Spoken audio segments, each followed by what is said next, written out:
ஓம் சாந்தி. நீங்க உங்களை ஆரோக்கியமா இருக்கீங்கன்னு நினைக்கிறீங்க, ஆனா அதுவே பெரிய மாயை. மெடிக்கல் ரிப்போர்ட் நல்லா இருக்கலாம், ஜிம் போயிட்டு இருக்கலாம், டயட் பிளான் ஃபாலோ பண்ணிட்டு இருக்கலாம், ஆனா உள்ளுக்குள்ள உங்க உடல் மெதுவா சோர்ந்துட்டே இருந்தா அது ஹெல்த் இல்ல, அது ஒரு மாஸ்க் தான். காலை எழுந்ததுக்கு அப்புறம் உடனே டயர்டா இருக்கிறது, காஃபி குடிச்சதுக்கு அப்புறம் தான் பிரெயின் வேலை செய்யறது, 2 மணி நேரம் கூட ஃபுல் ஃபோக்கஸா இருக்க முடியல, இதெல்லாம் சாதாரண விஷயம் இல்லை. இது பாடி சைலண்டா ஹெல்ப் கேட்குற சிக்னல். இப்போ உலகத்துல நிறைய பேர் உயிரோட இருக்காங்க, ஆனா உயிர் சக்தியோட வாழல. ஒரு செல்ல பிராணி மாதிரி இருக்கிறாங்க. சாப்பிடுறது, ஸ்க்ரோல் பண்றது, தூங்குறது, திரும்ப ரிப்பீட். ஆனா அது பவர் கிடையாது. உண்மையான ஸ்ட்ராங் மனிதன் யார் தெரியுமா?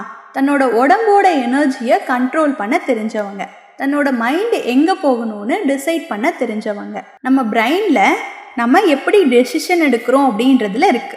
நீங்க தொடர்ந்து ஸ்லீப் மிஸ் பண்றப்போ, ஸ்ட்ரெஸ் ஓவர்லோட் பண்றப்போ, ஜங்க் ஃபுட் சாப்பிட்றப்போ உங்களோட செல்ஸ் சைலண்டா வீக் ஆகுது.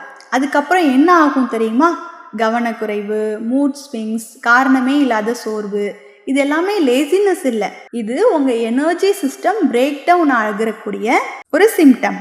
இன்ஸ்டாகிராமில் ஸ்க்ரோல் பண்ணுறது, லேட் நைட் ஸ்நாக்ஸ் சாப்பிட்றது, இது எல்லாமே பிரெயினுக்கு சீப் டோபமைன் ஹிட். அதாவது கொஞ்ச நேரம் எக்ஸைட்மெண்ட்டோடு இருக்கிறது, ஆனால் நீண்ட நேரம் எம்டினஸில் இருக்கிறது. செல்ஃப் அத்தாரிட்டி என்ன தெரியுமா? தூக்கத்தை கண்ட்ரோல் பண்ணுறது, பசியை கண்ட்ரோல் பண்ணுறது, மைண்டை கண்ட்ரோல் பண்ணுறது, எனர்ஜியை கண்ட்ரோல் பண்ணுறது. உண்மையான உயிர் சக்தி எப்போ வரும் தெரியுமா? நீங்க உங்க ஆசைகளை கண்ட்ரோல் பண்ற ஆரம்பிக்கிற டைம்ல தான் வரும். லேட் நைட் வாழ்க்கைய விடுறப்போ வரும். இப்போ இது மாதிரி இல்லைன்னா என்ன ஆகும்? ஸ்கிரீன் அடிக்ஷன், இந்த மாதிரி அதுக்குள்ளேயே வாழ்க்கை ஓடிடும். இப்போ உங்களை நீங்களே கேளுங்க, காஃபி இல்லாம உங்களால ஃபங்க்ஷன் பண்ண முடியலையா? ஃபோன் இல்லாம அமைதியா உட்கார முடியலையா? அப்படின்னா நீங்க கண்ட்ரோல்ல இல்லை. Something hells is controlling you. நீங்க டிரைவர் இல்லை, பேசஞ்சர் மாதிரி வாழ்றீங்க. உங்கள் டயர்ட்னஸ், உங்கள் லேசினஸ், உங்கள் பிரெயின், இது எல்லாத்துக்கும் காரணம் உங்கள் உயிர் சக்தியை தவறான இடத்துல வேஸ்ட் பண்ணுறது.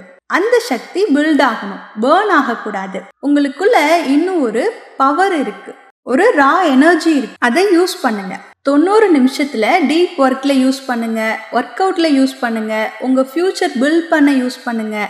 உங்கள் உடம்ப ஒரு டெம்பிள் மாதிரி பார்க்காதீங்க, ஒரு ஹை பர்ஃபார்மன்ஸ் மெஷின் மாதிரி பாருங்க. அதுக்கு என்ன தேவை?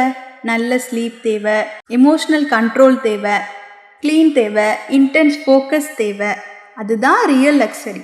இன்றைய உலகத்துல உண்மையான செல்வம் அப்படின்றது பணம் கிடையாது, நம்ம எனர்ஜி தான். உங்க உயிர் சக்தி தான் உங்களோட பிக்கஸ்ட் வெல்த். அதை ப்ரொடெக்ட் பண்ணணும், அதை வேஸ்ட் பண்ணக்கூடாது. இப்போ ஒரு டிசிஷன் எடுக்கணும்.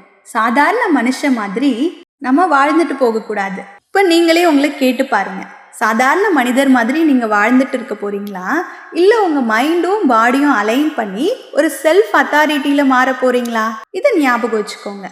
ஒழுக்கம் அப்படின்றது பனிஷ்மெண்ட் இல்லை, அது highest form of self love. உங்க வீக் ஹேபிட்ஸை கிழிச்சு எரிஞ்சிடுங்க, உங்க மைண்டை பில்ட் பண்ணுங்க.